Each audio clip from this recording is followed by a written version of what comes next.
एक समस्या से इन दिनों काफी लोग परेशान घूम रहे हैं और वो समस्या है जन्म और मृत्यु प्रमाण पत्र बनवाने की। क्योंकि बहुत सारे लोग ऐसे होते हैं जो समय से जन्म या मृत्यु का पंजीकरण नहीं करवाते हैं और जब उन्हें लगता है कि जरूरत होती है या कहीं मांगा जाता है तब वो सोचते हैं कि चलो अब बनवा लिया जाए, लेकिन तब तक बहुत देर हो चुकी होती है। इस संबंध में मेरे पहले भी वीडियो हैं जिसमें मैंने इस पे बात की है और साथ ही साथ फिर अभी 2 महीने से कुछ दिक्कतें बढ़ गई हैं। पहले तो काम कुछ सरलता से हो जाते थे, लेकिन अब कठिन हो गया है जन्म और मृत्यु प्रमाण पत्र बनवाना। अगर वो 1 महीने से ज्यादा का हो गया है। जन्म मृत्यु पंजीकरण अधिनियम 1969 की धारा 8 है, वो ये कहती है कि किसी भी बच्चे का जन्म या किसी भी व्यक्ति की मृत्यु जिस स्थान पर होगी, जिस क्षेत्र में होगी, उसी क्षेत्र के रजिस्ट्रार के यहाँ आपको जाकर समय से पंजीकरण कराकर उसका प्रमाण पत्र लेना होगा। और समय के निर्धारण के लिए धारा 13 में ये व्यवस्था की गई है कि स्थानीय रजिस्ट्रार का मतलब जहाँ पे बच्चे का जन्म हुआ या जहाँ पे किसी व्यक्ति की मृत्यु हुई, उस क्षेत्र के रजिस्ट्रार के पास आपको 20 दिन के अंतर्गत ही सूचना देकर जन्म मृत्यु प्रमाण पत्र बनवा लेना है। अन्यथा 21 दिन से 30 दिन तक अगर आप सूचना देते हैं बनवाने के लिए तो आप शुल्क के साथ वहां पे बनवा सकते हैं। लेकिन अगर 30 दिन के बाहर चले गए 31 दिन से और 1 साल तक आपको जिला पंचायत राज अधिकारी कार्यालय में जाके आवेदन करना पड़ेगा, आवेदन देना पड़ेगा। साथ ही साथ शपथ पत्र भी देने पड़ेंगे, क्योंकि वहां पे फिर आपको स्पष्ट करना पड़ेगा कि आपने इतना विलंब क्यों किया। साथ ही विलंब शुल्क भी वहां पे जमा होगा। और अगर 1 साल के बाद आप किसी बच्चे का, किसी व्यक्ति का जन्म प्रमाण पत्र, मृत्यु प्रमाण पत्र बनवाते हैं, तब आपको अपने क्षेत्र के जो उप जिलाधिकारी हैं उनके कार्यालय में जाके आवेदन करना पड़ेगा, शपथ पत्र भी देने पड़ेंगे। प्रार्थना पत्र में बताना पड़ेगा कि आपने क्यों दर्ज नहीं कराया समय से। और यहीं से एक लंबी प्रक्रिया शुरू होती है। पिछले 2-3 महीनों से काफी लोग दौड़ रहे हैं, लेकिन उनका कोई भी मृत्यु या जन्म प्रमाण पत्र नहीं बन पा रहा है। और यहाँ पे अक्सर वो लोग आते हैं, जैसे बच्चों के एडमिशन उन्होंने कराए, जो हाई स्कूल के प्रमाण पत्र में कुछ और जन्म तिथि लिखा दी, आधार में कुछ और लिखा दी।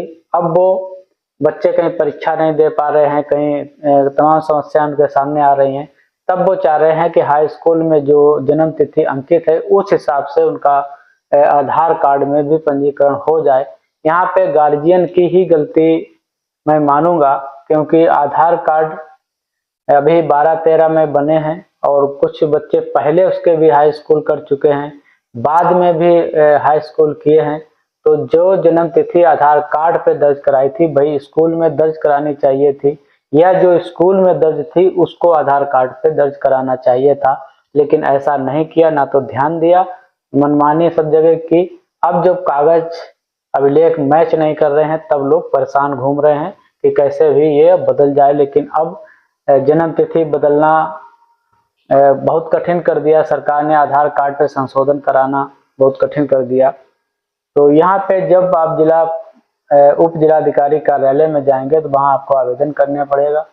आवेदन में जिलाधिकारी कार्यालय से एक आदेश होगा खंड विकास अधिकारी को कि इनके संबंध में इनकी जांच की जाए। खंड विकास अधिकारी ग्राम पंचायत कार्यालय को वह प्रार्थना पत्र ट्रांसफर कर देंगे और ग्राम पंचायत कार्यालय की जिम्मेदारी होगी, उस क्षेत्र की जिम्मेदारी होगी जहां से संबंधित आपका जन्म प्रमाण पत्र और मृत्यु प्रमाण पत्र है। तो वो साक्ष्यों के साथ ये स्पष्ट करे कि फला आवेदक ने जो आवेदन किया है जन्म या मृत्यु के संबंध में वो सही है, और उसके सबूत में वो साक्ष्य दे। और ये साक्ष्य देने की जिम्मेदारी आवेदक की बनती है कि जो तिथि वह बता रहा है वो सही है या गलत है। अगर संशोधन हो रहा है तो किस आधार पे किया जाए संशोधन। जब इतना सारा वो अपने ग्राम पंचायत कार्यालय में दे देगा या स्थानीय रजिस्ट्रार के यहाँ दे देगा, तो फिर वही प्रार्थना पत्र वापस चला जाएगा खंड विकास अधिकारी कार्यालय को। वहां से उनका कवरिंग लेटर लग के उप जिलाधिकारी कार्यालय को फिर वापस जाएगा और वहां पे उप जिलाधिकारी कार्यालय में एक CRS पोर्टल है, उस पोर्टल पे वो दस्तावेज अपलोड किए जाएंगे जो सबूत के रूप में गए हैं यहाँ से।